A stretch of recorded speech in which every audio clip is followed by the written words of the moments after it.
ਬਿਸਮਿਲ੍ਲਾਹਿਰ ਰਹਿਮਾਨ ਰਹੀਮ ਤੇ अस्सलाम वालेकुम। 4 ਫਰਵਰੀ ਪਾਕਿਸਤਾਨ ਦੇ ਵਿੱਚ ਮੰਗਲ ਦੀ ਦੁਪਹਿਰ ਤੇ ਅੱਜ ਦੇ ਪੰਜਾਬੀ ਵੀਲੌਗ 'ਚ ਚੜ੍ਹਦੇ ਤੇ ਲਹਿੰਦੇ ਪੰਜਾਬ ਦੇ ਸੱਜਣਾ ਤੇ ਮਿੱਤਰਾਂ, ਭੈਣਾਂ ਤੇ ਭਰਾਵਾਂ, ਮਾਵਾਂ ਤੇ ਬਜ਼ੁਰਗਾਂ ਨੂੰ ਜੀ ਆਇਆਂ ਨੂੰ। ਅੱਜ ਦੀ ਪਹਿਲੀ ਖਬਰ ਜਿੱਤੇ ਅਸੀਂ ਚਾਨਣ ਪਾਉਣਾ ਹੈ ਉਹ ਹੈ ਇਸਲਾਮਾਬਾਦ ਤੋਂ। ਇਸਲਾਮਾਬਾਦ ਪੂਰੇ ਦੇ ਵਿੱਚ ਇਹੋ ਜਿਹੇ ਬੈਨਰ ਲੱਗੇ ਨੇ ਜਿਨ੍ਹਾਂ ਤੇ ਲਿਖਿਆ ਹੈ ਕਿ ਮਹਿਫੂਜ਼ ਇਹ ਜੋ ਧਰਤੀ ਹੈ ਇਸਕੇ ਪਿੱਛੇ ਵਰਦੀ ਹੈ। ਬੱਲੇ ਬੱਲੇ ਬੱਲੇ, ਜ਼ਬਰਦਸਤ ਹੈ। ਮਤਲਬ ਕਿ ਉਹ ਜਿਹੜੀ ਬਾਜੀ ਮਰੀਮ ਦੇ ਜਲਸਿਆਂ ਦੇ ਵਿੱਚ ਨਾਰੇ ਲੱਗਦੇ ਸਨ ਨਾ, ਇਹ ਜੋ ਦਹਿਸ਼ਤਗਰਦੀ ਹੈ ਇਸਕੇ ਪਿੱਛੇ ਵਰਦੀ ਹੈ, ਉਹਨਾਂ ਦਾ ਇਲਾਜ ਕਰਨ ਦੀ ਬਜਾਏ ਉਹਨਾਂ ਆਖਿਆ ਵੀ ਬੈਨਰ ਦੂਜੇ ਲਵਾ ਦਿੰਦੇ। ਅੱਛਾ, ਹੁਣ ਇਹ ਬੈਨਰ ਕਿਉਂ ਲੱਗੇ ਨੇ? ਇਹ ਬੈਨਰ ਇਸ ਤੋਂ ਲੱਗੇ ਨੇ ਕਿ 2 ਦਿਹਾੜ ਪਹਿਲਾਂ ਤੁਸੀਂ ਵੇਖਿਆ ਵੀ ਇਟਲੀ ਦੇ ਸ਼ਹਿਰ ਬ੍ਰੇਸ਼ੀਆ ਦੇ ਵਿੱਚ ਪਾਕਿਸਤਾਨੀਆਂ ਨੇ ਹਜ਼ਾਰਾਂ ਦੀ ਤਾਦਾਦ 'ਚ ਨਿਕਲ ਕੇ ਚੌਧਰੀ ਨਿਜ਼ਾਮਦੀਨ ਨੂੰ ਇਹ ਪੈਗਾਮ ਦਿੱਤਾ ਕਿ ਜਨਰਲ ਆਸਿਮ ਮੁਨੀਰ ਉਹਨਾਂ ਦੇ ਸਾਥੀਆਂ ਨੇ ਜਿਹੜੇ ਸਿਆਸਤ ਦੇ ਉੱਤੇ, ਜਮਹੂਰੀਅਤ ਦੇ ਉੱਤੇ, ਇਨਸਾਨੀ ਹਕੂਕ ਦੇ ਉੱਤੇ ਕਰ ਛੱਡਿਆ ਉਹ ਬੰਦ ਹੋਣਾ ਚਾਹੀਦਾ। ਉੱਥੇ ਤੇ ਹੋ ਗਿਆ ਇਟਲੀ ਦੇ ਵਿੱਚ, ਲੇਕਿਨ ਹੁਣ ਅਗਲੇ 2-4 ਦਿਨਾਂ ਦੇ ਵਿੱਚ ਤੁਸੀਂ ਵੇਖੋਗੇ ਪੂਰੇ ਯੂਰਪ ਔਰ ਪੂਰੀ ਦੁਨੀਆ ਦੇ ਵਿੱਚ ਬਿਹਤਰੀਨ ਤਰੀਕੇ ਦੇ ਨਾਲ ਮੁਜ਼ਾਹਰੇ ਹੋਣਗੇ। ਇਹਨਾਂ ਹਾਲਾਤ ਦੇ ਵਿੱਚ ਇਹ ਬੈਨਰ ਲਗਵਾਏ ਜਾਣਾ, ਇਹ ਸਿਰਫ ਮਕਸਦ ਇੱਕੋ ਹੀ ਹੈ ਨਾ ਬੈਨਰਾਂ ਦਾ ਕਿ ਅਸੀਂ ਦੁਨੀਆ ਦੀਆਂ ਅੱਖਾਂ ਦੇ ਵਿੱਚ ਮਿੱਟੀ ਪਾਈਏ ਕਿ ਓਵਰਸੀਜ਼ ਪਾਕਿਸਤਾਨੀ ਸਾਡੇ ਨਾਲ ਵੀ ਹੈ ਨੇ। ਹੁਣ ਓਵਰਸੀਜ਼ ਪਾਕਿਸਤਾਨੀ ਕਦੇ ਵੀ ਜਮਹੂਰੀਅਤ ਦੇ ਖਿਲਾਫ ਤੇ ਹੋ ਨਹੀਂ ਸਕਦੇ, ਹਿਊਮਨ ਰਾਈਟਸ ਦੇ ਖਿਲਾਫ ਤੇ ਹੋ ਨਹੀਂ ਸਕਦੇ, ਰੂਲ ਆਫ ਲਾਅ ਦੇ ਖਿਲਾਫ ਤੇ ਕੋਈ ਵੀ ਨਹੀਂ ਹੋ ਸਕਦਾ। ਓਵਰਸੀਜ਼ ਪਾਕਿਸਤਾਨੀ ਵੀ ਨਹੀਂ ਹੋ ਸਕਦੇ। ਇਹਨਾਂ ਕੋਈ 10 ਟੋਟਰੂ ਇਕੱਠੇ ਕਰਕੇ ਤੇ ਉਹਨਾਂ ਦੇ ਨਾਵਾਂ ਤੋਂ ਇਹ ਇਸ਼ਤਿਹਾਰ ਬੈਨਰ ਜਿਹੜੇ ਨੇ ਇਸਲਾਮਾਬਾਦ ਚ ਲਾਏ ਨੇ। ਚਲੋ ਫਿਰ ਵੀ ਤੁਸੀਂ ਆਪਣਾ ਰਾਂਝਾ ਰਾਜ਼ੀ ਕਰ ਲਿਆ, ਲਾ ਲਏ ਨੇ, ਇਹਦੇ 'ਚ ਵੀ ਤੁਹਾਨੂੰ ਅਗਰ ਕੋਈ ਸਕੂਨ ਆਉਂਦਾ ਹੈ ਤੇ ਚਲੋ ਚੰਗੀ ਗੱਲ ਹੈ। ਪਰ ਅਗਲੇ ਪਾਸੇ ਤੁਰਦੇ ਹਾਂ, ਅਗਲੇ ਪਾਸੇ ਤੁਹਾਡੇ ਸਾਹਮਣੇ 3-4 ਖਬਰਾਂ ਰੱਖਣੇ ਆ ਤੇ ਤੁਸੀਂ ਆਪੇ ਸੋਚਣਾ ਕਿ ਇਹ ਦਿਮਾਗੀ ਹਾਲਤ ਸਾਡੀ ਕਿੱਥੇ ਅਪੜੀ ਹੈ ਕਿ ਅਸੀਂ ਇਹੋ ਜਿਹੇ ਬੈਨਰ ਲਵਾ ਕੇ ਰਾਜ਼ੀ ਹਾਂ। ਇਹ ਵੇਖਣ ਨੂੰ ਤਿਆਰ ਨਹੀਂ ਅਸੀਂ ਕਿ ਮੁਲਕ ਦੇ ਵਿੱਚ ਓਵਰਆਲ ਕੀ ਹੋਣ ਡਿਆ। ਅਗਲੀ ਖਬਰ ਤੁਹਾਡੇ ਸਾਹਮਣੇ ਰੱਖਣਾ ਹੈ ਤੇ ਤੁਸੀਂ ਆਪ ਹੈਰਾਨ ਹੋਵੋਗੇ। ਅਗਲੀ ਖਬਰ ਇਹ ਹੈ ਕਿ ਬਲੂਚਿਸਤਾਨ ਦੇ ਵਿੱਚ ਸਾਡੇ ਮਜ਼ੀਦ ਸਿਕਿਉਰਿਟੀ ਅਹਿਲਕਾਰ 2 ਜਿਹੜੇ ਨੇ ਉਹ ਸ਼ਹੀਦ ਹੋ ਗਏ ਨੇ। 18 ਜਵਾਨਾਂ ਦੀ ਸ਼ਹਾਦਤ ਅਜੇ ਅਸੀਂ ਕੱਲ ਪਰਸੋਂ ਚੁੱਕੀ ਹੈ। ਸਾਡੀ ਤਵੱਜੋ ਕਾਹਤੇ? ਸਾਡੀ ਤਵੱਜੋ ਇਹ ਹੈ ਕਿ ਅਸੀਂ ਇਸਲਾਮਾਬਾਦ ਹਾਈ ਕੋਰਟ ਤੇ ਕਬਜ਼ਾ ਕਿਵੇਂ ਕਰਨਾ। ਆਪਣਾ ਜਨਰਲ ਸਰਫਰਾਜ਼ ਡੋਗਰ ਮੈਂ ਆਖ ਦਿੱਤਾ ਸੀ, ਜਸਟਿਸ ਸਰਫਰਾਜ਼ ਡੋਗਰ, ਗੱਲ ਤਾਂ ਵੈਸੇ ਇਹੀ ਹੈ, ਹੁਣ ਉਹ ਜਨਰਲ ਸਰਫਰਾਜ਼ ਡੋਗਰ ਸਾਹਿਬ ਹੀ ਨੇ, ਲੇਕਿਨ ਜਸਟਿਸ ਸਰਫਰਾਜ਼ ਡੋਗਰ ਸਾਹਿਬ ਜਿਹੜੇ ਨੇ ਉਹਨਾਂ ਨੂੰ ਲਾਹੌਰ ਹਾਈ ਕੋਰਟ ਤੋਂ ਕਿਵੇਂ ਲਿਆ ਕੇ ਇਸਲਾਮਾਬਾਦ ਹਾਈ ਕੋਰਟ ਦੇ ਵਿੱਚ ਲਾਉਣਾ ਹੈ। ਕਿਸ ਤਰੀਕੇ ਨਾਲ ਜਸਟਿਸ ਮੋਹਸਨ ਅਖਤਰ ਕਿਆਨੀ ਦੇ ਕੋਲੋਂ ਇਹ ਰੁਤਬਾ ਖੋਣਾ ਹੈ ਕਿ ਉਹ ਚੀਫ ਜਸਟਿਸ ਨਾ ਬਣ ਜਾਣ, ਜਿਵੇਂ ਉਸ ਤੋਂ ਪਹਿਲਾਂ ਜਸਟਿਸ ਯਾਹਿਆ ਅਫਰੀਦੀ ਕੋਲੋਂ ਖੋਇਆ, ਆਪਣਾ ਜਸਟਿਸ ਮਨਸੂਰ ਅਲੀ ਸ਼ਾਹ ਕੋ ਖੋ ਕੇ ਜਸਟਿਸ ਯਾਹਿਆ ਅਫਰੀਦੀ ਨੂੰ ਦਿੱਤਾ ਹੈ। ਉਸੇ ਤਰੀਕੇ ਨਾਲ ਹੁਣ ਜਸਟਿਸ ਮੋਹਸਨ ਅਖਤਰ ਕਿਆਨੀ ਦੇ ਨਾਲ ਵੀ ਉਹੀ ਕੰਮ ਕਰ ਰਹੇ ਨੇ। ਵਜ੍ਹਾ ਕਿਉਂਕਿ ਉਹ ਸੱਚ ਬੋਲਦੇ ਨੇ, ਤਗੜੇ ਫੈਸਲੇ ਕਰਦੇ ਨੇ, ਸਿੱਧੀਆਂ ਗੱਲਾਂ ਕਰਦੇ ਨੇ। ਹੁਣ ਮਸਲਾ ਇਹ ਹੈ ਕਿ ਹੁਣ ਉਹਨਾਂ ਨੂੰ ਉਹ ਬਰਦਾਸ਼ਤ ਨਹੀਂ ਹੈਗੇ ਕਿ ਕਿਸੇ ਤਰੀਕੇ ਨਾਲ ਉਹ ਇਸਲਾਮਾਬਾਦ ਹਾਈ ਕੋਰਟ ਦੇ ਚੀਫ ਜਸਟਿਸ ਨਾ ਬਣ ਜਾਣ। ਸਾਡੀ ਪ੍ਰਾਇੋਰਟੀ ਇਹ ਹੈ। ਦੂਜੇ ਪਾਸੇ ਬਲੂਚਿਸਤਾਨ ਦੇ ਵਿੱਚ ਅਸੀਂ ਕੱਲ 2 ਲਾਸ਼ਾਂ ਚੁੱਕੀਆਂ ਨੇ, ਉਸ ਤੋਂ ਪਹਿਲਾਂ 18 ਲਾਸ਼ਾਂ ਚੁੱਕੀਆਂ ਨੇ। ਮਤਲਬ ਕਿ ਰੋਜ਼ ਹੀ ਇਹੋ ਜਿਹਾ ਕੰਮ ਜਿਹੜਾ ਉਹ ਹੋਣ ਡਿਆ। ਅਗਲੀ ਖਬਰ ਸੁਣ ਲਓ, ਅਗਲੀ ਵੀ ਕੋਈ ਇਸ ਤੋਂ ਘੱਟ ਨਹੀਂ। ਪੋਲੀਓ ਦੀ ਜਿਹੜੀ ਮੁਹਿੰਮ ਹੈ, ਉਹ ਪਹਿਲੀ ਪੋਲੀਓ ਦੀ ਮੁਹਿੰਮ ਸ਼ੁਰੂ ਹੋਈ ਹੈ 2025 ਦੀ, ਔਰ ਉਹਦਾ ਦੂਜਾ ਦਿਨ ਤੇ ਖੈਬਰ ਪਖਤੂਨਖਵਾ ਦੇ ਵਿੱਚ ਜਮਰੋਦ ਦੇ ਵਿੱਚ ਸਿਕਿਉਰਿਟੀ ਤੇ ਮਾਮੂਰ ਜਿਹੜੇ ਅਹਿਲਕਾਰ ਸਨ, ਪੋਲੀਓ ਦੇ ਕਤਰੇ ਪਿਲਾਉਣ ਵਾਲੀ ਟੀਮ ਦੇ ਨਾਲ ਜਿਹੜੇ ਸਿਕਿਉਰਿਟੀ ਦੇ ਅਹਿਲਕਾਰ ਗਏ ਸਨ, ਉਹਨਾਂ ਨੂੰ ਗੋਲੀਆਂ ਮਾਰ ਦਿੱਤਾ, ਕਤਲ ਕਰ ਦਿੱਤਾ। 2 ਅਹਿਲਕਾਰ ਜਿਹੜੇ ਨੇ ਉਹ ਉੱਥੇ ਜਿਹੜੇ ਸਿਕਿਉਰਿਟੀ ਤੇ ਅਹਿਲਕਾਰ ਸੀ ਉਹਨੂੰ ਕਤਲ ਕਰ ਦਿੱਤਾ।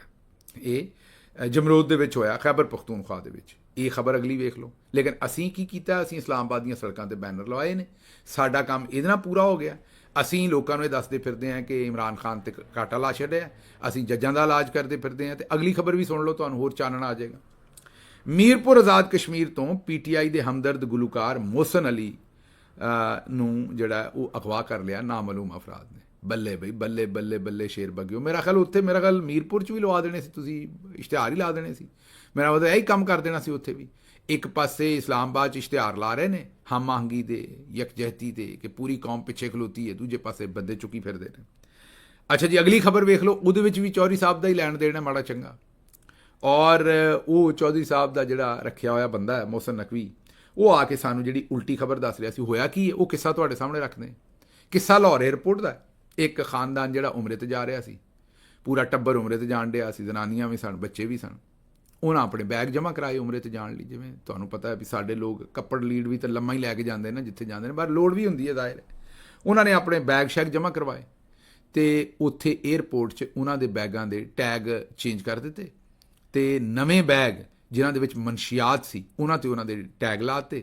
ਮਤਲਬ ਕਿ ਜਿਹੜੇ ਉਹਨਾਂ ਦਾ ਨਾਂ ਸ਼ਾਂ ਆਮ ਬੰਦੇ ਜਿਹੜੇ ਪਿੰਡਾਂ ਦੇ ਜਿਨ੍ਹਾਂ ਜਹਾਜ਼ 'ਚ ਸਫ਼ਰ ਨਹੀਂ ਕੀਤਾ ਉਹਨਾਂ ਵਾਸਤੇ ਵੀ ਜਦੋਂ ਤੁਸੀਂ ਆਪਣਾ ਬੈਗ ਬੁੱਕ ਕਰਾਉਂਦੇ ਹੋ ਨਾ, ਤਾਂ ਬੈਗ ਤੁਹਾਡੇ ਨਾਲ ਜਹਾਜ਼ ਦੇ ਵਿੱਚ ਅੰਦਰ ਨਹੀਂ ਜਾਂਦਾ। ਜਿਹੜੇ ਬੰਦੇ ਜਹਾਜ਼ 'ਚ ਨਹੀਂ ਬੈਠੇ ਉਹਨਾਂ ਵਾਸਤੇ ਦੱਸਣ ਡਿਆ। ਨਿੱਕਾ ਬੈਗ ਤੇ ਚਲਾ ਜਾਂਦਾ। ਵੱਡੇ ਜਿਹੜੇ ਬਕਸੇ ਹੁੰਦੇ ਨੇ ਉਹ ਜਿਵੇਂ ਤੁਸੀਂ ਉਹ ਬੱਸਾਂ 'ਚ ਵੇਖਦੇ ਹੋ ਵੀ ਥੱਲੇ ਪੇਟੀਆਂ ਜੀਆਂ ਬਣੀਆਂ ਹੁੰਦੀਆਂ ਨੇ, ਉੱਥੇ ਰੱਖਦੇ ਨੇ ਸਮਾਨ। ਇਸ ਤਰੀਕੇ ਨਾਲ ਜਹਾਜ਼ ਦੇ ਵੀ ਥੱਲੇ ਜਿੱਥੇ ਤੁਸੀਂ ਬਹਿੰਦੇ ਹੋ ਉਹਦੇ ਥੱਲੇ ਪਾਸੇ ਉਹ ਅਲੱਗ ਸਮਾਨ ਉੱਥੇ ਜਾ ਕੇ ਰੱਖਿਆ ਜਾਂਦਾ। ਇਸ ਵਾਸਤੇ ਬੈਗ ਤੁਹਾਡੇ ਕੋਲੋਂ ਪਹਿਲਾਂ ਹੀ ਲੈ ਲੈਂਦੇ ਨੇ ਵੱਡੇ, ਉਹ ਬੁੱਕ ਹੋ ਜਾਂਦੇ ਨੇ। ਉਹ ਬੈਗ ਜਿਹੜੇ ਨੇ ਜਿਹੜੇ ਬੁੱਕ ਹੋਏ ਉਹਨਾਂ ਦੇ ਵਿੱਚ ਇਹਨਾਂ ਨੇ ਜਿਹੜੇ ਬੈਗ ਦਿੱਤੇ ਇਹਨਾਂ ਦੇ ਉੱਤੋਂ ਜਿਹੜਾ ਉਹਦੇ 'ਤੇ ਟੈਗ ਲਾਉਂਦੇ ਨੇ, ਪਰਚੀ ਲਾਉਂਦੇ ਨੇ, ਉਹ ਇਹਨਾਂ ਦੀ ਪਰਚੀ ਲਾ ਕੇ ਉਹਨਾਂ ਦੂਜੇ ਬੈਗਾਂ 'ਤੇ ਲਾਤੀ ਜਿਹੜੇ ਉਹਨਾਂ ਦੇ ਕੋਲ ਆਪਣੇ ਸਨ ਏਅਰਪੋਰਟ ਦੇ ਵਿੱਚੋਂ ਬੰਦਿਆਂ ਦੇ, ਜਿਹਦੇ 'ਚ ਮਨਸ਼ੀਆਤ ਲੈ ਕੇ ਜਾ ਰਹੇ ਸਨ ਸਾਊਦੀ ਅਰਬ, ਤੇ ਉਹ ਉੱਥੇ ਅੱਪੜ ਗਏ। ਉਹ ਉੱਥੇ ਜਾ ਕੇ ਮਨਸ਼ੀਆਤ ਫੜੀ ਗਈ। ਜਿਸ ਵੇਲੇ ਫੜੀ ਗਈ ਤਾਂ ਉਹਨਾਂ ਵੇਖਿਆ ਵੀ ਬੈਗਾਂ 'ਤੇ ਨਾਂ ਕਿਹਦਾ ਹੈ, ਬੈਗਾਂ 'ਤੇ ਨਾਂ ਇਸ ਟੱਬਰ ਦਾ ਸੀ ਵਿਚਾਰੇ ਦਾ। ਜਿਹੜੇ ਬੱਚੇ ਸਨ, ਖਵਾਤੀਨ ਸਨ, ਪੂਰਾ ਟੱਬਰ ਸੀ, ਉਹਨਾਂ ਫੜ ਕੇ ਜੇਲ੍ਹ ਦੇ ਦਿੱਤਾ। ਉਹ ਹੁਣ ਜੇਲ੍ਹ ਬੰਦ ਹੋ ਗਏ।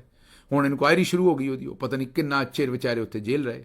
ਇਨਕੁਆਇਰੀ ਹੋਣ ਤੋਂ ਬਾਅਦ ਜਾ ਕੇ ਪਤਾ ਲੱਗਾ ਕਿ ਇਹ ਕਾਰਨਾਮਾ ਤਾਂ ਜ਼ਾਹਿਰ ਹੈ ਸਾਡੇ ਉੱਥੇ PIA ਦਾ, ਕਸਟਮ ਵਾਲਿਆਂ ਦਾ ਤੇ ANF ਵਾਲਿਆਂ ਦਾ ਹੈ। ਅੱਛਾ, ਹੁਣ ਕਿਸੇ ਨੇ ANF ਦਾ ਨਾਂ ਨਹੀਂ ਲਿਆ ਕਿਉਂਕਿ ਉਹ ਚੌਧਰੀ ਸਾਹਿਬ ਦੇ ਉੱਥੇ ਬੰਦੇ ਨੇ। ANF ਦਾ ਮਤਲਬ ਕੀ ਹੈ? ਟੈਗ ਤੇ ਚਲੋ PIA ਵਾਲਿਆਂ ਨੇ ਜਾਂ ਅੰਦਰਲੇ ਪਾਸੇ ਕਿਸੇ ਨੇ ਹੋਰ ਨੇ ਚੇਂਜ ਕੀਤੇ। ਉਹ ਅੰਦਰ ਗਾਂਹ ਵੀ ਚੇਂਜ ਕੀਤੇ ਜਾ ਸਕਦੇ ਨੇ ਟੈਗ, ਉਹ ਜ਼ਰੂਰੀ ਨਹੀਂ ਕਿ ਕੋਈ PIA ਨਹੀਂ ਕਰਨੇ ਨੇ। ਉਹ ਟੈਗ ਤੇ ਅੰਦਰ ਜਾਂ ਕਸਟਮ ਨੇ ਚੇਂਜ ਕੀਤੇ। ਲੇਕਿਨ ਮੈਨੂੰ ਇਹ ਦੱਸੋ ਕਿ ਉਹ ਅੰਦਰ ਮਨਸ਼ੀਆਤ ਵਾਲੇ ਬੈਗ ਕਿਵੇਂ ਅੱਪੜੇ? ਉੱਥੇ ਤੇ ANF ਦੀ ਡਿਊਟੀ ਹੈ, ਐਂਟੀ ਨਾਰਕੋਟਿਕਸ ਫੋਰਸ ਜਿਹੜੀ ਹੈ, ਜਿਹੜੀ ਫੌਜ ਦੇ ਅੰਡਰ ਹੈ, ਉਹਨਾਂ ਦੀ ਡਿਊਟੀ ਹੈ ਕਿ ਏਅਰਪੋਰਟ ਦੇ ਵਿੱਚ ਮਨਸ਼ੀਆਤ ਨਾ ਅੱਪੜੇ। ਤੇ ਏਅਰਪੋਰਟ ਦੇ ਵਿੱਚ ਜਿਹੜੀ ਮਨਸ਼ੀਆਤ ਹੈ ਉਹ ਅੱਪੜੀ ਕਿਵੇਂ? ਮਤਲਬ ਇਹਨਾਂ ਦੇ ਬੈਗਾਂ 'ਚ ਤਾਂ ਨਹੀਂ ਸੀ, ਪਰ ਕਿਸੇ ਬੈਗਾਂ 'ਚ ਤਾਂ ਸੀ ਨਾ ਜਿਹੜੇ ਬੈਗ ਉੱਥੇ ਅੱਪੜੇ। ਉਹ ਬੈਗ ਕਿਵੇਂ ਅੱਪੜੇ ਜਿਨ੍ਹਾਂ ਦੇ ਵਿੱਚ ਮਨਸ਼ੀਆਤ ਸੀ? ਲੇਕਿਨ ਮੋਹਸਨ ਨਕਵੀ ਸਾਹਿਬ ਨੇ ਆ ਕੇ ਇਹਨੂੰ ਵੀ ਵੇਚਣ ਦੀ ਕੋਸ਼ਿਸ਼ ਕੀਤੀ ਤੇ ਆਪਣੀ ਕਾਮਯਾਬੀ ਦੱਸੀ। ਮਾਫੀ ਮੰਗਣ ਦੀ ਬਜਾਏ ਔਰ ਇਹ ਦੱਸਣ ਦੀ ਬਜਾਏ ਕਿ ਇਹਦੇ 'ਚ ਕਿਹਦੇ ਖਿਲਾਫ ਕੀ ਕਾਰਵਾਈ ਹੋਈ ਹੈ, ਔਰ ਇਹਦੇ ਵਿੱਚ ਸਿਰਫ ਕੁਰਬਾਨੀ ਦੇ ਬੱਕਰੇ PIA ਵਾਲਿਆਂ ਨੂੰ ਜਾਂ ਕਸਟਮ ਵਾਲਿਆਂ ਨੂੰ ਨਾ ਬਣਾਤਾ ਜਾਏ, ਬਲਕਿ ਸਾਰਿਆਂ ਦੇ ਖਿਲਾਫ ਕਾਰਵਾਈ ਹੋਏ ਤੇ ਦੱਸਣ ਕਿ ਇਹਦੇ ਵਿੱਚ ਕਿੰਨੇ ਕਿਹੜੀ ਕਰਤੂਤ ਕੀਤੀ ਹੈ। ਉਹਦੀ ਬਜਾਏ ਇਹੋ ਜਿਹਾ ਕੰਮ ਮਾਹੌਲ ਪੈਦਾ ਕਰ ਰਹੇ ਸਨ ਜਿਵੇਂ ਅਸਾਂ ਬੜਾ ਵਰਲਡ ਕੱਪ ਜਿੱਤ ਲਿਆ ਤੇ ਅਸੀਂ ਇਹ ਜਨਾਬ ਬੰਦੇ ਰਿਹਾ ਕਰਾ ਲੈਣੇ। ਉਹ ਜਿਹੜੇ ਮਾਸੂਮ ਉੱਥੇ ਜੇਲ੍ਹਾਂ 'ਚ ਰਹੇ ਨੇ, ਉਹ ਜਿਹੜੇ ਉਮਰਾ ਕਰਨ ਗਏ ਸਨ ਤੇ ਉਹਨਾਂ ਨੂੰ ਫਸਾ ਦਿੱਤਾ ਜੇ, ਉਹਨਾਂ ਦਾ ਕੀ ਕਸੂਰ ਹੈ? ਉਹਨਾਂ ਦੇ ਜੇਲ੍ਹ 'ਚ ਰਹਿਣ ਦਾ ਮੁੱਲ ਕੌਣ ਪਾਏਗਾ? ਅੱਛਾ ਜੀ, ਅਗਲੀ ਖਬਰ ਉਹ ਫਿਰ ਉਹੀ ਗੱਲ ਹੋਈ ਕਿ ਬਾਕਮਾਲ ਲੋਕ, ਲਾਜਵਾਬ ਸਰਵਿਸ, ਬੜੀ ਲਾਜਵਾਬ ਸਰਵਿਸ ਹੈ ਜੀ ਤੁਹਾਡੀ। ਅੱਛਾ ਜੀ, ਅੱਗੋਂ ਸਦਰ ਟਰੰਪ ਨੇ ਫੈਸਲਾ ਕੀਤਾ ਹੈ ਕਿ ਉਹਨਾਂ ਨੇ ਯੂਰਪੀ ਯੂਨੀਅਨ ਤੇ ਵੀ ਹੁਣ ਟੈਕਸ ਲਾ ਦੇਣਾ। ਹਾਂਜੀ, ਕੈਨੇਡਾ ਤੇ ਮੈਕਸੀਕੋ ਤੇ ਲਾਇਆ ਹੈ, ਚੀਨ ਤੇ ਲਾਇਆ, ਹੁਣ ਉਹ ਯੂਰਪੀ ਯੂਨੀਅਨ, ਯੂਰਪ ਦੇ ਮੁਲਕਾਂ ਨੂੰ ਵੀ ਸਿੱਧੇ ਹੋਣ ਡਏ ਨੇ ਤੇ ਉਹਨਾਂ ਆਖਿਆ ਜੀ ਮੈਂ ਟੈਕਸ ਲਾ ਦੇਣਾ। ਸਦਰ ਟਰੰਪ ਨੇ ਵੀ ਲਾਠੀ ਫੜੀ ਹੈ, ਉਹ ਆਂਦੇ ਨੇ ਵੀ ਮੈਂ ਸਾਰਿਆਂ ਕੋ ਅਗਰਾਈ ਕਰਨੀ ਹੈ, ਅਗਲੀ ਪਿਛਲੀ ਛੱਡਣਾ ਕਿਸੇ ਬੰਦੇ ਨੇ। ਅੱਛਾ ਜੀ, ਅਗਲੀ ਖਬਰ ਇਹ ਹੈ ਕਿ ਮੀਆਂ ਜੀ ਬੋਲ ਪਏ। ਤੁਸੀਂ ਸੋਚਦੇ ਹੋਗੇ ਕਿ ਕੋਈ ਨਿੱਕੇ ਕਾਕੇ ਦਾ ਨਾਂ ਹੈ, ਕਿਸੇ ਦੇ ਛੋਟੇ ਬੱਚੇ ਦਾ ਨਾਮ ਮੀਆਂ ਜੀ ਹੈ, ਮਤਲਬ ਕਿਸੇ ਦਾ ਬੱਚਾ ਬੋਲ ਪਿਆ। ਨਹੀਂ ਜੀ, ਬੱਚਾ ਨਹੀਂ, ਬਜ਼ੁਰਗ ਬੋਲਿਆ। ਹਾਂਜੀ, ਮੀਆਂ ਨਵਾਜ਼ ਸ਼ਰੀਫ ਸਾਹਿਬ ਜਿਹੜੇ ਤੁਹਾਡੇ ਵਜ਼ੀਰ ਆਜ਼ਮ ਵੀ ਰਹੇ ਨੇ, ਉਹ ਬੋਲ ਪਏ ਨੇ। ਇਹ ਖबर आई है, मैं नहीं आखन दिया। मुस्लिम लीग के नून के सदर नवाज शरीफ बोल पड़े हैं। उन्होंने कहा कि आवाम की मुश्किलात च कमी आ रही है। अच्छा, उन्होंने आख्या पंजाब के मुख्तलिफ शहरों तो तलक रखने वाले जो अरकान असैम्बली से उन्होंने जो गलबात की, उन्होंने आख्या मरियम बड़ी मेहनत कर रही है तो और वो हुण पंजाब च बेहतरी भी हो रही है तो तुसी सारे ਜਿਹੜੇ ਨਾ मरियम की ताकत भी हो तो इज्जत भी हो। ਅੱਛਾ, ਇਹ ਤਾਂ ਚਲੋ ਕਹਿਣ ਦੀਆਂ ਗੱਲਾਂ ਨੇ ਜਿਹੜੀਆਂ ਉਹਨਾਂ ਨੇ ਕੀਤੀਆਂ ਨੇ। ਉੱਥੇ ਜਿਹੜੇ ਆਵਾਮ ਦੇ ਨੁਮਾਇੰਦੇ ਨੇ ਉਹਨਾਂ ਨਾਲ ਕੀ ਬੀਤ ਰਹੀ ਹੈ ਤੇ ਉਹ ਕੀ ਕਹਿ ਰਹੇ ਨੇ, ਉਹ ਤਾਂ ਸਾਰੀ ਦੁਨੀਆ ਨੂੰ ਪਤਾ ਹੀ ਹੈ ਤੇ ਸਾਰੀ ਦੁਨੀਆ ਸੁਣਦੀ ਰਹਿੰਦੀ ਹੈ। ਲੇਕਿਨ ਜਿਹੜੀ ਅਸਲ ਗੱਲ ਹੈ ਉਹ ਇਹ ਹੈ ਕਿ ਮਰੀਮ ਨਵਾਜ਼ ਸਾਹਿਬਾ ਜਿਹੜੀਆਂ ਨੇ ਉਹ ਤਾਂ ਜੋ ਕਰ ਰਹੀਆਂ ਨੇ, ਲੇਕਿਨ ਇਹ ਬਜ਼ੁਰਗ ਜਿਹੜੇ ਨੇ ਇਹ ਇੰਨੇ ਚਿਰ ਬਾਅਦ ਕਿਉਂ ਬੋਲੇ ਨੇ? ਇਹ ਮਤਲਬ ਸਾਇਲੈਂਟ ਮੋਡ ਤੇ ਲੱਗੇ ਨੇ ਵੀ ਪਤਾ ਨਹੀਂ ਸਿਆਸੀ ਕੌਮੇ 'ਚ ਨੇ ਜਾਂ ਕੀ ਮਾਮਲਾ ਇਹਨਾਂ ਨੂੰ, ਇਹ ਆਖਰ ਬੋਲੇ ਨੇ। ਲੇਕਿਨ ਮੈਂ ਤੁਹਾਨੂੰ ਹੁਣ ਦੱਸ ਦੇਣਾ, ਇਹਨਾਂ ਫਿਰ ਬੋਲਣੋਂ ਬੰਦ ਹੋ ਜਾਣਾ ਕੱਲ ਪਰਸੋਂ। ਉਹਦੀ ਵਜ੍ਹਾ ਹੈ ਵੀ ਆਵਾਮ ਅੱਗੋਂ ਬਿਜ਼ਤੀ ਇੰਨੀ ਕਰਦੀ ਹੈ, ਆਵਾਮ ਅੱਗੋਂ ਠੁਕਾਈ ਇੰਨੀ ਕਰਦੀ ਹੈ ਵੀ ਇਹਨਾਂ ਨੂੰ ਸਮਝ ਆਉਂਦੀ ਵੀ ਨਾ ਹੀ ਬੋਲੋ ਤਾਂ ਚੰਗਾ ਹੈ। ਇਹ ਨਵਾਜ਼ ਸ਼ਰੀਫ ਸਾਹਿਬ ਹੁਣ ਮੇਰੀ ਗੱਲ ਯਾਦ ਰੱਖਿਓ, ਫਿਰ ਅਗਲਾ ਮਹੀਨਾ ਜਿਹੜਾ ਨਾ ਉਹ ਚੁੱਪ ਰਹਿਣਗੇ। ਇਹ ਜਿਵੇਂ ਬਿਸਤਰਿਆਂ ਨੂੰ ਧੁੱਪ ਲਵਾਈ ਦੀ ਨਾ, ਇਵੇਂ ਨਵਾਜ਼ ਸ਼ਰੀਫ ਸਾਹਿਬ ਨੂੰ ਮਹੀਨੇ ਡੇਢ ਬਾਅਦ ਬਾਹਰ ਕੱਢਦੇ ਨੇ, ਧੁੱਪ ਛੁੱਪ ਲਵਾਉਂਦੇ ਨੇ, ਫਿਰ ਅੰਦਰ ਰੱਖ ਦਿੰਦੇ ਨੇ, ਫਿਰ ਪੇਟੀ ਛੇਟੀ 'ਚ ਰੱਖ ਦਿੰਦੇ ਨੇ। ਇਹ ਬਾਬਾ ਜੀ ਮੈਨੂੰ ਫਿਰ ਦੋਹਰੇ ਬੋਲਦੇ ਨਜ਼ਰ ਨਹੀਂ ਆਉਂਦੇ। ਅੱਗੋਂ ਸ਼ਹਜ਼ਾਦ ਅਕਬਰ ਸਾਹਿਬ ਨੇ ਬਿਆਨ ਦਿੱਤਾ ਹੈ ਕਿ ਜੀ ਮੈਨੂੰ ਆਖਿਆ ਗਿਆ ਵੀ ਇਮਰਾਨ ਖਾਨ ਦੇ ਖਿਲਾਫ ਗਵਾਹੀ ਦੇ। ਆ ਜਿਹੜਾ 190 ਮਿਲੀਅਨ ਪਾਉਂਡ ਦਾ ਕੇਸ ਬਣਾਇਆ ਸੀ, ਇਹਦੇ ਵਿੱਚ ਮੈਨੂੰ ਗਵਾਹੀ ਦੇ, ਮੇਰੇ ਖਿਲਾਫ, ਇਮਰਾਨ ਖਾਨ ਦੇ ਖਿਲਾਫ ਗਵਾਹੀ ਦਿਓ ਆ ਕੇ, ਤੇ ਤੁਹਾਨੂੰ ਅਸੀਂ ਸੈਨੇਟਰ ਵੀ ਬਣਾ ਦੇਵਾਂਗੇ, ਮਸ਼ੀਰ ਵੀ ਬਣਾ ਦੇਵਾਂਗੇ, ਜੋ ਚਾਹੀਦਾ ਤੁਹਾਨੂੰ ਦੇ ਦੇਵਾਂਗੇ, ਰੰਗ ਲਾ ਦੇਵਾਂਗੇ ਪੂਰੇ, ਤੁਸੀਂ ਆ ਕੇ ਇਮਰਾਨ ਖਾਨ ਦੇ ਖਿਲਾਫ ਗਵਾਹੀ ਦਿਓ। ਤੇ ਉਹਨਾਂ ਜ਼ਾਹਿਰ ਇਨਕਾਰ ਕੀਤਾ। ਉਹਨਾਂ ਆਖਿਆ ਜੀ ਮੈਂ ਇਮਰਾਨ ਖਾਨ ਦੇ ਖਿਲਾਫ ਗਵਾਹੀ ਨਹੀਂ ਦੇਣੀ। ਚੰਗੀ ਗੱਲ ਹੈ, ਸਤਾਇਸ਼ ਕਰਨੀ ਚਾਹੀਦੀ ਉਹਨਾਂ ਦੀ। ਬੀਬਾ ਕੰਮ ਕੀਤਾ ਉਹਨਾਂ, ਮਾੜਾ ਕੰਮ ਜਿਹੜਾ ਉਹ ਨਹੀਂ ਕੀਤਾ। ਅੱਗੋਂ ਮੁਹੰਮਦ ਜ਼ਰੀਫ ਸਾਹਿਬ ਨੇ ਇੱਕ ਰਿਪੋਰਟ ਫਾਈਲ ਕੀਤੀ ਹੈ ਔਰ ਇੱਕ ਤਜਜ਼ੀਆ ਦਿੱਤਾ। ਉਹਨਾਂ ਆਖਿਆ ਜੀ ਵੀ ਇਹ ਜਿਹੜੇ ਦੁਕਾਨਦਾਰਾਂ ਦੇ ਸਾਹਮਣੇ 2-2 3-3 ਫੁੱਟ ਤਜਾਵਜ਼ਾਤ, ਕੋਈ ਸ਼ੈੱਡ ਸ਼ੁੱਡ ਬਣਾਇਆ ਕਿਸੇ ਨੇ ਦੁਕਾਨ ਦੇ ਸਾਹਮਣੇ ਵੀ ਧੁੱਪ ਨਾ ਆਵੇ ਅੰਦਰ, ਮੌਸਮ ਜੋ ਸਖਤ ਹੈ। ਸਾਹੀਵਾਲ ਦੇ ਇੱਕ ਬਾਜ਼ਾਰ ਦਾ ਵਾਕਿਆ ਜਿਹੜਾ ਉਹ ਸਾਹਮਣੇ ਨਜ਼ਰ ਆ ਰਿਹਾ ਵੀ ਕਿਵੇਂ ਪੂਰਾ ਬਾਜ਼ਾਰ ਹੀ ਢਾਹ ਦਿੱਤਾ ਹੈ। ਤੇ ਤੁਹਾਨੂੰ ਕੱਲ ਪਰਸੋਂ ਦੱਸਿਆ ਸੀ ਵੀ ਇੱਕ ਰੇਹੜੀ ਵਾਲੇ ਦੀ ਰੇਹੜੀ ਭੰਨ ਛੜੀ, ਉਹ ਆਪਣੇ ਸਿਰ 'ਚ ਬੈਠਾ ਵਿਚਾਰਾ ਆਪ ਛਿੱਤਰ ਮਾਰਨ ਡਿਆ ਸੀ। ਇੱਕ ਨੂੰ ਹਾਰਟ ਅਟੈਕ ਹੋਇਆ, ਦੁਕਾਨਦਾਰ ਨੂੰ, ਉਹਦੀ ਦੁਕਾਨ ਢਾਹ ਦਿੱਤੀ ਸੀ, ਉਹ ਵਫਾਤ ਪਾ ਗਿਆ ਉੱਥੇ ਹੀ ਹਾਰਟ ਅਟੈਕ ਨਾਲ। ਹੁਣ ਮੁਹੰਮਦ ਜ਼ਰੀਫ ਸਾਹਿਬ ਨੇ ਆਖਿਆ ਵੀ ਜਿਹਨੇ 2 ਤੋਂ 3 ਫੁੱਟ ਦਾ ਸ਼ੈੱਡ ਲਾਇਆ, ਆਂਦੇ ਉਹ ਨਜਾਇਜ਼ ਤਜਾਵਜ਼ਾਤ ਹੈ, ਉਹਨੇ ਨਜਾਇਜ਼ ਕਬਜ਼ਾ ਕੀਤਾ, ਉਹਦੀਆਂ ਦੁਕਾਨਾਂ ਢਾਈ ਜਾ ਰਹੇ ਹੋ। ਤੇ ਜਿਨ੍ਹਾਂ 17 ਸੀਟਾਂ ਦੇ ਉੱਤੇ ਪੂਰੇ ਮੁਲਕ ਤੇ ਕਬਜ਼ਾ ਕੀਤਾ ਹੈ ਉਹ ਤਜਾਵਜ਼ਾਤ ਨਹੀਂ। ਇਹ ਤਜਾਵਜ਼ਾਤ ਕੌਣ ਹਟਾਏਗਾ? ਇਸ ਜਿਹੜਾ ਇੱਕ ਕਬਜ਼ਾ ਕੀਤਾ ਹੋਇਆ ਇਹਦੇ ਤੋਂ ਸਾਡੀ ਜਾਨ ਕੌਣ ਛੁਡਵਾਏਗਾ? ਗੱਲ ਤੇ ਉਹਨਾਂ ਦੀ ਬਿਲਕੁਲ ਠੀਕ ਹੈ ਕਿ ਅਗਰ 3 ਫੁੱਟ ਦਾ ਸ਼ੈੱਡ ਜਿਹੜਾ ਉਹ ਤਜਾਵਜ਼ਾਤ ਨੇ, ਤੇ ਇਹ ਤਜਾਵਜ਼ਾਤ ਨਹੀਂ ਜਿਹੜਾ ਜੋ ਕੁਝ ਇਹਨਾਂ ਨੇ ਹਕੂਮਤ 'ਚ 17 ਸੀਟਾਂ ਦੇ ਨਾਲ ਆ ਕੇ ਕੀਤਾ ਹੈ, ਔਰ ਜਿਸ ਤਰੀਕੇ ਨਾਲ ਇਹ ਖਾ ਪੀ ਰਹੇ ਨੇ ਔਰ ਤਬਾਹੀ ਮਚਾ ਰਹੇ ਨੇ, ਇਹਦਾ ਹਿਸਾਬ ਕੌਣ ਦੇਵੇਗਾ? ਅੱਛਾ ਜੀ, ਅਗਲੀ ਖਬਰ ਜਿਹੜੀ ਹੈ ਉਹ ਤੁਹਾਡੇ ਸਾਹਮਣੇ ਰੱਖਣੀ ਹੈ ਕਿ ਮਰੀਮ ਨਵਾਜ਼ ਸਾਹਿਬਾ ਜਿਹੜੀ ਹੈ ਉਹ ਬਹੁਤ ਮਕਬੂਲ ਹੋ ਰਹੀਆਂ ਨੇ ਤੇ ਦੂਜੇ ਸੂਬਿਆਂ ਦੀ ਵੀ ਉਹਨਾਂ ਦੀ ਹੁਣ ਤਲਬ ਹੋ ਰਹੀ।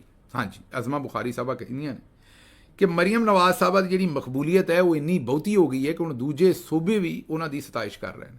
ਵੇਖਿਓ ਕਿਤੇ ਦੂਜੇ ਸੂਬੇ ਜਿਹੜੇ ਮੰਗ ਹੀ ਨਾ ਲੈਣ ਮਰੀਮ ਸਾਹਿਬਾ ਨੂੰ ਇੱਥੇ ਵੀ ਭੇਜ ਦਿਓ। ਮੇਰਾ ਨਹੀਂ ਖਿਆਲ ਵੈਸੇ ਉਹ ਇਹੋ ਜਿਹਾ ਕੰਮ ਕਰਨਗੇ, ਉਹ ਪੰਜਾਬ ਦੇ ਨਾਲ ਮੁਹੱਬਤ ਕਰਦੇ ਹੋਣੇ ਨੇ, ਪਰ ਇੰਨੀ ਵੀ ਨਹੀਂ ਕਰਦੇ ਵੀ ਪੰਜਾਬ ਦੀ ਜਾਨ ਛੁਡਾ ਕੇ ਤੇ ਆਪਣੀ ਫਸਾ ਲੈਣ। ਤੇ ਚਮਚਾ ਦੇਗ ਤੋਂ ਵੀ ਬਹੁਤਾ ਗਰਮ ਹੈ। ਇਹ ਖਬਰ ਅਸੀਂ ਇਹ ਦਿੰਨੇ ਆ ਵੀ ਖਤ ਜਿਹੜਾ ਇਮਰਾਨ ਖਾਨ ਸਾਹਿਬ ਨੇ ਆਰਮੀ ਚੀਫ ਨੂੰ ਲਿਖਿਆ ਹੈ ਔਰ ਉਹਦੇ 'ਚ ਆਖਿਆ ਵੀ ਹੁਣ ਬੱਸ ਕਰੋ, ਬੜਾ ਤੁਸੀਂ ਜ਼ੁਲਮ ਕਰ ਛੱਡਿਆ ਜੇ, ਹੁਣ ਪਿਛਾਂ ਹੋ ਜਾਓ, ਬਹੁਤ ਜ਼ੁਲਮ ਕੀਤਾ, ਖਤਮ ਕਰ ਦਿਓ। ਫੌਜ ਵੀ ਬਦਨਾਮ ਕਰ ਛੜੀ ਜੇ, ਮੁਲਕ ਦੀ ਵੀ ਤਬਾਹੀ ਕਰ ਛੜੀ ਜੇ, ਨੁਕਸਾਨ ਵੀ ਕਰ ਛੜਿਆ, ਤੇ ਹੁਣ ਬੱਸ ਕਰ ਦਿਓ। ਖਤ ਉਹਨਾਂ ਸਿੱਧਾ ਲਿਖਿਆ, 6 ਗੱਲਾਂ ਉਹਦੇ 'ਚ ਲਿਖੀਆਂ ਨੇ ਜਿਹੜੀਆਂ ਜ਼ਿਆਦਤੀਆਂ ਜਨਰਲ ਆਸਿਮ ਮੁਨੀਰ ਸਾਹਿਬ ਤੇ ਉਹਨਾਂ ਦੇ ਜਰਨੈਲਾਂ ਨੇ ਕੀਤੀਆਂ ਨੇ, ਜਿਵੇਂ ਇਲੈਕਸ਼ਨ ਲੁੱਟਿਆ ਗਿਆ, ਜੋ ਕੁਝ ਵੀ ਕੀਤਾ, 6 ਗੱਲਾਂ ਉਹਨਾਂ ਨੇ ਪੂਰੀ ਧੁਰ ਦੇ ਨਾਲ ਲਿਖ ਕੇ ਤੇ ਉਹਨਾਂ ਆਖਿਆ ਵੀ ਹੁਣ ਬੱਸ ਕਰੋ, ਫੌਜ ਦਾ ਵੀ ਨੁਕਸਾਨ ਹੋਇਆ, ਫੌਜ ਵੀ ਮੇਰੀ ਹੈ, ਮੁਲਕ ਵੀ ਮੇਰਾ ਹੈ, ਤਾਂ ਨੁਕਸਾਨ ਨਾ ਕਰੋ, ਇਹ ਕੰਮ ਰੋਕ ਦਿਓ। ਚਮਚੇ ਕੜਛੇ ਜਿਹੜੇ ਸਨ ਉਹ ਪਹਿਲਾਂ ਤੇ ਆਏ, ਉਹਨਾਂ ਆਖਿਆ ਵੇਖੋ ਜੀ ਇਮਰਾਨ ਖਾਨ ਲੰਮਿਆ ਪੈ ਗਿਆ। ਫਿਰ ਉਹਨਾਂ ਨੂੰ ਸਮਝ ਆਈ ਵੀ ਨਹੀਂ, ਇਹ ਗੱਲ ਕਰਾਂਗੇ ਤੇ ਫੌਜ ਦੇ ਵਿੱਚੋਂ ਹੋਰ ਰਿਜ਼ੈਂਟਮੈਂਟ ਆਏਗੀ ਵੀ ਉਹ ਆਖਣ ਡਿਆ ਫੌਜ ਵੀ ਮੇਰੀ ਹੈ, ਮੁਲਕ ਵੀ ਮੇਰਾ, ਉਹ ਆਖਣ ਡਿਆ ਫੌਜ ਨੂੰ ਬਦਨਾਮ ਨਾ ਕਰੋ, ਰੁਕ ਜਾਓ, ਜਿਹੜੇ ਗਲਤ ਕੰਮ ਕਰਦੇ ਜੇ ਖਲੋ ਜਾਓ, ਮਜ਼ੀਦ ਹੋਰ ਨਾ ਕਰੋ।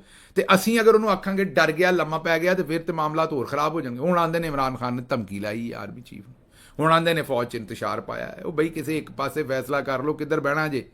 ਅੱਗੋਂ ਜਿਹੜਾ ਮੈਂ ਤੁਹਾਨੂੰ ਆਖਿਆ ਵੀ ਦੇਗ ਤੋਂ ਚਮਚਾ ਜਿਹੜਾ ਬਹੁਤਾ ਗਰਮ ਹੋਇਆ ਹੈ, ਉਹ ਮੁਨੀਫ ਫਾਰੂਕ ਸਾਹਿਬ ਆਂਦੇ ਨੇ ਕਿ ਇਮਰਾਨ ਖਾਨ ਨੇ ਆਰਮੀ ਚੀਫ ਨੂੰ ਜਿਹੜਾ ਖਤ ਲਿਖਿਆ ਹੈ, ਹਕੀਕਤ ਇਹ ਹੈ ਕਿ ਹਾਲਾਤ ਕਾਫੀ ਖਰਾਬ ਹੋ ਚੁੱਕੇ ਨੇ। ਹੁਣ ਗੱਲਬਾਤ ਜਿਹੜੀ ਹੈ ਉਹਦੇ ਨਾਲ ਕੁਝ ਨਹੀਂ ਹੋਣਾ। ਹੁਣ ਗੱਲ ਮਿੰਨਤ ਸਮਾਜਤ ਤੇ ਖਤਾਂ ਤੋਂ ਅੱਗੇ ਨਿਕਲ ਗਈ ਹੈ ਤੇ ਇਹ ਜਿਹੜਾ ਬੜਾ ਹੀ ਬੇਰਹਿਮ ਜਿਹੜਾ ਨਾ ਇਹਦੇ 'ਚ ਸਬਕ ਛੁਪਿਆ ਹੈ। ਅੱਖਰਾਂ ਇਹ ਚਾਹ ਰਹੇ ਨੇ ਕਿ ਇਮਰਾਨ ਖਾਨ ਨੂੰ ਬੜਾ ਮਜ਼ੀਦ ਨੁਕਸਾਨ ਦੇਣਾ ਹੈ ਤੇ ਹੁਣ ਖਤ ਲਿਖਣ ਨਾਲ ਗੱਲ ਠੀਕ ਨਹੀਂ ਹੋਣੀ। ਵੇਖੋ, ਗੱਲ ਇਮਰਾਨ ਖਾਨ ਦੀ ਠੀਕ ਤੇ ਨਹੀਂ ਹੋਣੀ, ਗੱਲ ਤੇ ਮੁਲਕ ਦੀ ਠੀਕ ਕਰਨੀ। ਰੋਜ਼ ਅਸੀਂ ਲਾਸ਼ਾਂ ਚੁੱਕਣ ਡਏ ਹਾਂ। 2 ਦਿਨ ਪਹਿਲਾਂ ਅਸੀਂ ਬਲੂਚਿਸਤਾਨ ਦੇ ਵਿੱਚ 18 ਲਾਸ਼ਾਂ ਆਪਣੀਆਂ ਸ਼ਹਾਦਤਾਂ ਚੁੱਕੀਆਂ ਨੇ, 2 ਸ਼ਹਾਦਤਾਂ ਕੱਲ੍ਹ ਚੁੱਕੀਆਂ ਨੇ। ਪੋਲੀਓ ਦੇ ਵਰਕਰ ਫਿਰ ਮਾਰ ਛੱਡੇ ਨੇ, ਕਤਲ ਕਰ ਛੱਡੇ ਨੇ, ਜਿਹੜੇ ਪੋਲੀਓ ਦੇ ਕਤਰੇ ਪਿਆਉਣ ਜਾਂਦੇ ਨੇ ਉੱਥੇ, ਜਿਹੜੇ ਸਿਕਿਉਰਿਟੀ ਐਹਲਕਾਰ ਨੇ। ਇਹ ਜੋ ਕੁਝ ਹੋ ਰਿਹਾ ਹੈ ਔਰ ਜੋ ਕੁਝ ਸਾਡੀ ਫੌਜ ਦੇ ਨਾਲ ਹੋ ਰਿਹਾ ਇਸ ਵੇਲੇ, ਇਹ ਇਮਰਾਨ ਖਾਨ ਇਕੱਲੇ ਦਾ ਮਸਲਾ ਹੈ, ਇਹ ਪੂਰੀ ਕੌਮ ਦਾ ਮਸਲਾ ਹੈ। ਇਹਨੂੰ ਸਾਨੂੰ ਡੱਕਣਾ ਪੈਣਾ। ਇਸੇ ਵਾਸਤੇ ਇਮਰਾਨ ਖਾਨ ਨੇ ਜਿਹੜਾ ਉਹ ਖਤ ਲਿਖਿਆ ਤੇ ਮੇਰਾ ਖਿਆਲ ਹੈ ਇਹਦੇ ਤੇ ਕੋਈ ਨਾ ਕੋਈ ਸੋਚ ਵਿਚਾਰ ਫੌਜ ਦੇ ਅੰਦਰ ਹੋਣੀ ਚਾਹੀਦੀ ਔਰ ਇਹ ਕੰਮ ਡੱਕਣਾ ਚਾਹੀਦਾ। ਅੱਛਾ ਜੀ, ਕਾਮਰਾਨ ਆਪਣਾ ਟਸੋਰੀ ਸਾਹਿਬ ਜਿਹੜੇ ਗਵਰਨਰ ਸਿੰਧ ਨੇ, ਉਹਨਾਂ ਆਖਿਆ ਮੈਂ ਆਰਮੀ ਚੀਫ ਕੋਲੋਂ ਦਰਖਾਸਤ ਕਰਾਂਗਾ ਕਿ ਮੁਲਕ ਲਈ ਜੋ ਕਰ ਰਹੇ ਹੋ ਉਹ ਕਰਦੇ ਰਹੋ। ਇਹ ਉਹੀ ਗੱਲ ਹੈ ਜਿਹੜੀ ਅਜ਼ਮਾ ਬੁਖਾਰੀ ਸਾਹਿਬਾ ਨੇ ਆਖਿਆ ਸੀ ਵੀ ਆਪ ਜੀ ਤੁੰਨ ਕੇ ਰੱਖੋ। ਇਹਨਾਂ ਆਖਿਆ ਜੀ ਤੁਸੀਂ ਵੀ ਠੋਕ ਕੇ ਰੱਖੋ, ਕੰਮ ਜਿਹੜਾ ਕਰ ਰਹੇ ਹੋ ਕਰਦੇ ਰਹੋ। ਅਸਲ ਤੇ ਇਹਨਾਂ ਦੀਆਂ ਮੌਜਾਂ ਲੱਗੀਆਂ ਨੇ। ਇਹੋ ਜਿਹੇ ਬੰਦੇ ਜਿਨ੍ਹਾਂ ਨੂੰ ਮੇਰਾ ਮਤਲਬ ਸਿਆਣੇ ਬੰਦੇ ਲਾਗੇ ਨਹੀਂ ਬਹਿਣ ਦਿੰਦੇ, ਉਹਨਾਂ ਨੂੰ ਗਵਰਨਰ ਲਾਇਆ। ਉਹ ਕਦੀ ਖੁਤਬਾ ਦਿੰਦੇ ਨੇ ਤੇ ਕਦੀ ਆਂਦੇ ਨੇ ਵੀ ਉਹ ਜਿਹੜੀ ਆਈ ਹੈ ਅਮਰੀਕਾ ਤੋਂ ਬੀਬੀ, ਇਹ ਸਾਡੇ ਮੁੰਡੇ ਦਾ ਟੈਲੈਂਟ ਹੈ, ਵੇਖੋ ਨੇ ਫੁੱਟਪਾਥ ਤੇ ਲਿਆ ਕੇ ਬਹਾ ਦਿੱਤੀ ਹੈ। ਇਹੋ ਜਿਹੇ ਬਿਆਨ ਦੇਣ ਵਾਲੇ ਬੰਦੇ ਅਗਲੇ ਦਿਨ ਬਿਆਨ ਦਿੰਦੇ ਨੇ। ਤੁਸੀਂ ਗੌਰ ਕਰੋ, ਉਹ ਜੇ ਟੁੱਚੇ ਬਿਆਨ ਦੇਣ ਵਾਲੇ ਅਗਲੇ ਦਿਨ ਟੁੱਚਾ ਬਿਆਨ, ਟੁੱਚਾ ਹੀ ਮੈਂ ਆਖਾਂਗਾ ਨਾ, ਇੱਕ ਬੰਦਾ ਜਿਹੜਾ ਟੁੱਚੇ ਬਿਆਨ ਦਿੰਦਾ ਉਹ ਅਗਲੇ ਦਿਨ ਉਹਦਾ ਬਿਆਨ ਹੈ ਕਿ ਆਰਮੀ ਚੀਫ ਸੇ ਦਰਖਾਸਤ ਕਰਤਾ ਹੂੰ ਮੁਲਕ ਲਈ ਜੋ ਕਰ ਰਹੇ ਹੋ ਉਹ ਕਰਦੇ ਰਹੋ। ਬੱਲੇ ਵੀ ਬੱਲੇ ਬੱਲੇ, ਮਾਸ਼ਾਅੱਲਾ ਮਾਸ਼ਾਅੱਲਾ, ਮੈਂ ਹੀ ਕਹਿ ਸਕਦਾ। ਪਰ ਅਲੀਮਾ ਖਾਨਮ ਸਾਹਿਬਾ ਨੇ ਕਿਹਾ ਹੈ ਕਿ ਇਮਰਾਨ ਖਾਨ ਸਾਹਿਬ ਨੇ ਕਿਹਾ ਹੈ ਕਿ ਤੁਹਾਡੀ ਆਜ਼ਾਦੀ ਦਾ ਜਿਹੜਾ ਆਖਰੀ ਫੈਸਲਾ ਉਹ ਸੜਕਾਂ 'ਤੇ ਹੀ ਹੋਣਾ ਹੈ। ਅਦਲੀਆ ਨੂੰ ਲੁੱਟ ਲਿਆ ਗਿਆ, ਉੱਤੇ ਕਬਜ਼ਾ ਕਰ ਲਿਆ ਗਿਆ ਹੈ। ਇਹਨਾਂ ਹਾਲਾਤ ਦੇ ਵਿੱਚ ਹੁਣ ਤੁਹਾਨੂੰ ਅਦਾਲਤਾਂ ਤੋਂ ਇਨਸਾਫ ਕੋਈ ਨਹੀਂ ਮਿਲਣਾ। ਜੇ ਇਨਸਾਫ ਲੈਣਾ ਜੇ ਤੇ ਸੜਕਾਂ 'ਤੇ ਆਉਣਾ ਪੈਣਾ। ਇਹ ਅਲੀਮਾ ਖਾਨਮ ਸਾਹਿਬਾ ਨੇ ਆਖਿਆ। ਇਮਰਾਨ ਖਾਨ ਸਾਹਿਬ ਦੀ ਜਿਹੜੀ ਇੱਕ ਪੈਗਾਮ ਤੁਸੀਂ ਕਹਿ ਲਓ ਉਹ ਉਹਨਾਂ ਨੇ ਦਿੱਤਾ। ਅੱਛਾ ਜੀ, ਮੈਨੂੰ ਇੱਥੋਂ ਦਿਓ ਹੁਣ ਇਜਾਜ਼ਤ ਕਿਉਂਕਿ ਅੱਜ ਵੀ ਕਾਫੀ ਸਾਰੇ ਕੰਮ ਨੇ। ਮੈਂ ਇਸ ਵੇਲੇ ਯੂਰਪ 'ਚ ਹੀ ਹਾਂ। ਅੱਜ ਵੀ ਕਾਫੀ ਸਾਰੀਆਂ ਮੀਟਿੰਗਸ ਨੇ। ਜ਼ਰਾ ਅੱਜ ਕੱਲ੍ਹ ਥਕਾਵਟ ਜ਼ਿਆਦਾ ਹੈ, ਨੀਂਦ ਘੱਟ ਪੂਰੀ ਹੋ ਰਹੀ ਹੈ, ਉਹਦੀ ਵਜ੍ਹਾ ਕਿ ਸਫ਼ਰ ਬਹੁਤ ਜ਼ਿਆਦਾ ਹੈ। ਤੇ ਇਨਸ਼ਾਅੱਲਾ ਇੱਥੋਂ ਵੀ ਉਮੀਦ ਪੂਰੀ ਹੈ ਕਿ ਨਤੀਜੇ ਕੋਈ ਚੰਗੇ ਲੱਭਣਗੇ। ਇਹ ਸਾਰੀ ਮਿਹਨਤ ਦਾ ਕੋਈ ਨਾ ਕੋਈ ਇਨਸ਼ਾਅੱਲਾ ਫਲ ਇਹਦੇ 'ਚੋਂ ਨਿਕਲੇਗਾ। ਮੈਨੂੰ ਦਿਓ ਇਜਾਜ਼ਤ, ਤੇ ਰੱਬ ਰੱਖਾ।